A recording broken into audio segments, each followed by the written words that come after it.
Guys guys আজকে সকাল থেকে একটা ভিডিও করা হয়নি। সকাল থেকে অনেক কাজ ছিল, একদম কাপড় ধোয়ার থেকে ঘর ঝাড়ু দেওয়া, মোছা, সকালবেলা আবার লুচি ঘুগনি করেছি। আর এখন এই দুপুরের খাওয়ার টাইম হয়ে গেছে।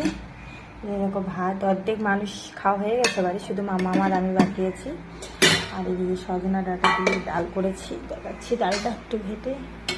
এই দেখো সজনা ডাঁটা দিয়ে ডাল করেছি। আর এদিকে মাছ ছিল, আর একটা মাছের মাথা ছিল, 2-3 পিস মাছ ছিল, আলু দিয়ে করেছি। আর চিকেন ফ্রাই করেছি। আর এগুলো চিকেনের যে লাল লাল কীগুলো হয় ওগুলো মানে ফ্রাই করেছি।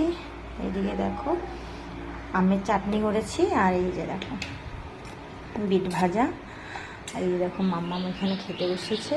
ফ্যান একদম প্রচুর গরম ক্যাবলা। এই যে দেখো মাম্মামের খাবার থাল। মাম্মা না হাত দাও, ভালো করে বসো, পা গুটিয়ে বসো ভালো করে।